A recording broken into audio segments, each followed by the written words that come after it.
So hello everyone, তোমরা সবাই কেমন আছো? আশা করি অনেক ভালো আছো। আর আমিও কিন্তু অনেকটাই ভালো আছি। কিন্তু হ্যাঁ, ঠাকুর দেখতে গিয়ে কিন্তু আমি একটু কান্না করে ফেলেছিলাম। আমি ভাবতে পারিনি যে আমাকে ঠাকুর দেখতে গিয়ে এতটা ভূতের ভয় পেতে হবে। আর আমার সাথে কি হয়েছিল ঠাকুর দেখতে গিয়ে সবটা কিন্তু এই ভিডিওর মাধ্যমে শেয়ার করবো। তো ভিডিওটা একদম লাস্ট অব্দি দেখতে থাকবে। তো সবার প্রথমেই কিন্তু আমি চলে গিয়েছিলাম রক্তবীজ 2 মুভিটা দেখতে। এটা আমার দেখার খুব ইচ্ছা ছিল, জানি না কেন, কিন্তু ইচ্ছে ছিল। আর এখানটাতে যে আমি কি করছিলাম আমি নিজেই বুঝতে পারছি না, জানি না কেন করছি এরকমটা। যাই হোক, তারপরে কিন্তু গিয়েছিলাম আমরা এই প্যান্ডেলটা দেখতে। এটা একদম আমাদের হচ্ছে খাগড়াবাড়ির সামনেই ছিল, জানি না নামটা কি, বাট যেটাই হোক কিন্তু খুবই সুন্দর ছিল। আর তোমরা প্লিজ কেউ কিছু মনে করো না, আসলে না আমার অনেক প্যান্ডেলের নাম আর কি জানা নেই, মানে কোনটা কোনখানকার প্যান্ডেল আর কি। তো যেটা যেটা জানা আছে সেটাই আমি মানে শুধু বলছি। যদি পরে জেনে থাকি তো অবশ্যই জানিয়ে দেবো। আর যেটা আমি জানি না, যদি তোমরা জেনে থাকো যেটা কোন প্যান্ডেলের কোথাকার, তাহলে আমাকে প্লিজ অবশ্যই জানিয়ে দিও। আর দেখো এটার ভেতরটা কতটা সুন্দর, আর মায়ের মুখটা তো আমার খুব সুন্দর লেগেছে। আর ভেতরটা কিন্তু অনেকটাই সুন্দর ছিল।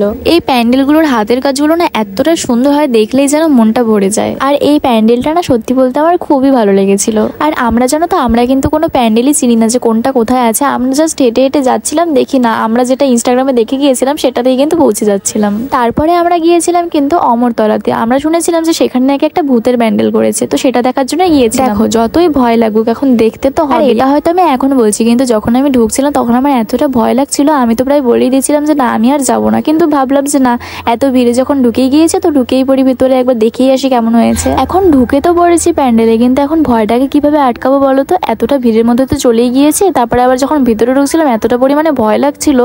আমি কিন্তু জানতাম যে এগুলো মানুষ, কিন্তু তবু একটা ভয় তো ভয়ই হয় বলো। আর আমার তো মনে হচ্ছিল যে ভেতরে হয়তো আমি একমাত্র ছিলাম যে কিনা এতটা জোরে চিল্লিয়েছিল। আর তোমরা বিশ্বাস করবে না, আমি এতটা পরিমাণ চিল্লিয়েছি যে আমি বাইরে যখন এসে পড়েছিলাম এতটা পরিমাণে কান্না করছিলাম।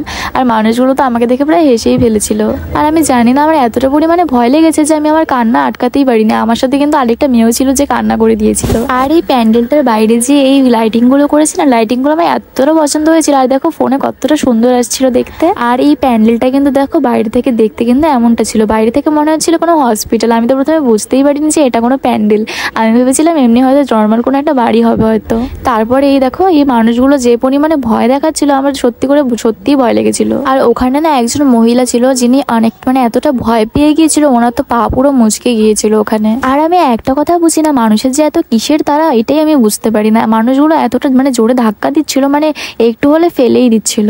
তারপরে জানি না আমরা না কোন কোন রাস্তা দিয়ে যাচ্ছিলাম, তারপরে না আমাদের চোখে পড়ে এই ঠাকুরটা। দেখো কতটা সুন্দর, এখানে তো লেখা ছিল যে দুর্গাবাড়ি। এই ঠাকুরটাকে তো ভীষণই সুন্দর লেগেছে, দেখো ঠাকুরের মুখটা কতটা সুন্দর। তারপরে হচ্ছে আবারও ওখান থেকে বের হয়ে কিন্তু জানি না কোথায় যাচ্ছিলাম, আমাদের সামনে যেই প্যান্ডেলই আসছিল আমরা সেখানেই ঢুকে পড়ছিলাম। আর এইভাবে কিন্তু ঠাকুর দেখতে বেশ ভালোই লাগছিল। তারপরে ভাবলাম যে আমি একটু ঘুরে ভিডিওটা করি, এমন ঘুরেছি যেন মনে হচ্ছে যে এখনই পড়ে যাবো। ভাগ্যিস পড়িনি, কারণ রাস্তাঘাটে যে পরিমাণে লোকজন ছিল আমাকে দেখে তো হাসতে হাসতে যেত, আর লজ্জাতেও পড়ে যেতাম আমি। তারপরে না আমরা হাঁটতে হাঁটতে যখন যাচ্ছিলাম তখন দেখি কি এই মন্দিরটা আমাদের চোখের সামনে পড়ে, এতটা সুন্দর ছিল এখানকার ঠাকুরটাও।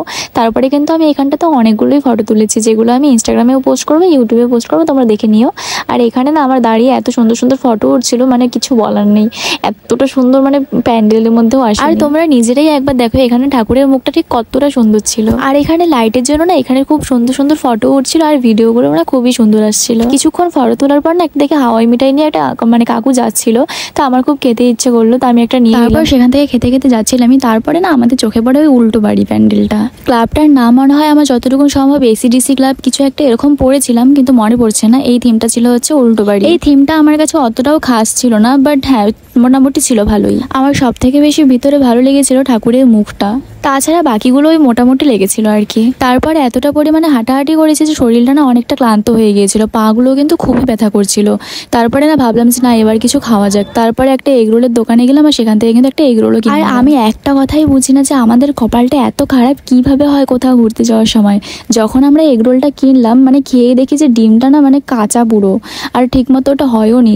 কিভাবে যে মানুষ এভাবে খেতে দেয় সবাইকে। তারপরে কিন্তু আমরা এখান থেকে বের হয়ে চলে যাই একটা অন্য জায়গায়, আর সেটা ছিল হচ্ছে কোচবিহারের রকি ক্লাব।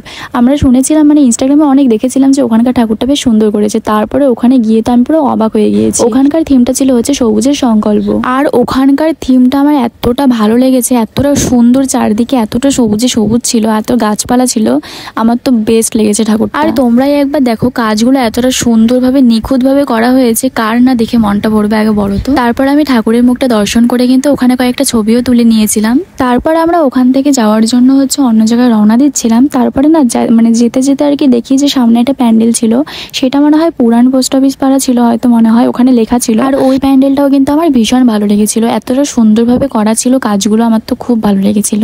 এই প্যান্ডেলটার না আমার একটা জিনিস খুবই ভালো লেগেছে, এখানে না কাজগুলো এতটা সুন্দরভাবে করা ছিল, মানে এক একটা কোনাও মনে হচ্ছিল না যে ফাঁকা রয়েছে, মানে এক একটা কোনা না হাতের কাজ দিয়ে এত সুন্দর করে ভরানো রয়েছে।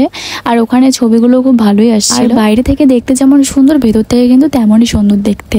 সত্যি বলতে এখানকার হাতের কাজের কোনো তুলনা নেই, সবটা কিন্তু খুবই সুন্দরভাবে করা হয়েছে। আর এখানকার ঠাকুরটাও কিন্তু বেশ সুন্দর ছিল। আর তারপর কিন্তু আমরা গিয়েছিলাম এই জায়গাটাতে, এখানকার থিমটা আমার এতটা ভালো লেগেছে, যদি বলা হয় যে সব থেকে বেশি কোনটা ভালো লেগেছে তাহলে আমি এটাই বলবো। আমার সব থেকে বেশি ভালো লেগেছে এই থিমটা, আর রকি ক্লাবের যে ছিল ওই থিমটাই ভালো লেগেছে, এতটা সুন্দরভাবে করা হয়েছে। দেখো এখানে চারদিকে এত সুন্দর সুন্দর লাইটিং করা রয়েছে, আমার তো খুবই ভালো লেগেছে। এটা দেখতে বাইরে থেকে যেমনটা সুন্দর, ভেতর থেকে কিন্তু ততটাও সুন্দর। আর প্রত্যেকটা জায়গার কাজগুলো এতটা সুন্দরভাবে করা ছিল, দেখে আমার পুরো মন ভরে গিয়েছিল। সত্যি কথা বলতে এখানে যদি আমি না আসতাম না, আমি পুরো মিস করতাম জিনিসটা। কিন্তু একটাই আফসোস, সেটা যে কোন জায়গা ছিল সেটা আমার একদমই মনে নেই, যদি তোমরা জেনে থাকো তাহলে আমাকে অবশ্যই বলো। তারপরে কিন্তু আমরা বাড়ি আসার পথে না এই বিনাপানি ক্লাবের এখানে গিয়েছিলাম, এখানকার থিমটা কিন্তু দেখো অসাধারণ ছিল।